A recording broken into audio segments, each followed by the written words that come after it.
हो सके ना तो रोटियां आप तुम कुछ कम पकाओ। जिन्हें खाने की अहमियत समझ नहीं आती, जो प्रतिदिन खाना बर्बाद कर रहे हैं, तुम्हारे चेतावनी देने के बाद भी नहीं सुधर रहे हैं ना, उन्हें उनकी भूख से थोड़ा कम खाना दो।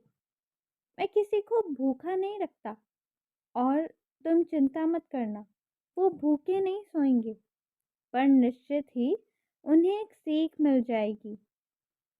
और मैं तुमसे एक बात कहता हूँ, जो तुम्हारा क्षेत्र है ना, उसमें तुम्हें आगे बढ़ने के लिए जब कोई सवाल करे तो खड़े होकर अच्छे से विनम्रता से जवाब देना होगा, और दो, क्योंकि आज का दिन तुम्हारे लिए बहुत बड़ा है।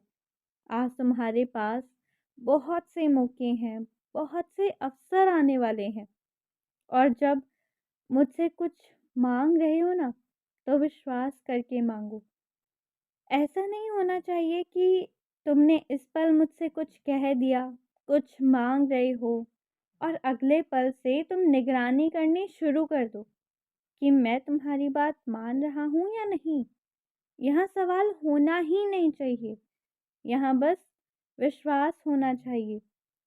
और ऐसा ही रिश्ता मैं हमेशा पूरी जिंदगी उम्मीद करूँगा कि तुम मेरे साथ रहोगे। जब तक मेरी मर्जी नहीं होती है ना, मैं किसी को द्वारका माई में भी प्रवेश नहीं करने देता। मेरे कुछ बच्चे निश्चित ही शिरडी आए थे, पर वो कुछ जगहों पर जा पाए और कुछ जगहों पर नहीं जा पाए। अफसोस मत करना, बस ये समझना कि जब सही समय आएगा ना, तो हर जगह प्रवेश कर पाओगे। मेरे जिन बच्चों को मेरे चरणों के फूल, मालाएं, अन्य वस्तुएं मिलती हैं ना, निश्चित ही मैं देता हूँ तभी वो मिल पाती हैं।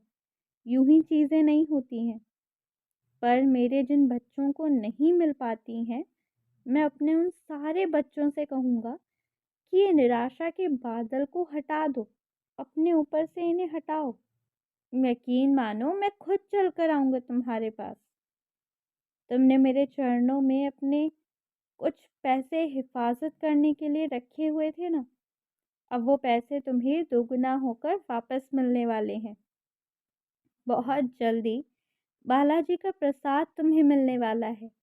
मेरा आशीर्वाद समझकर उसे ग्रहण करना, और हो सके तो आसपास वालों में बांट भी देना।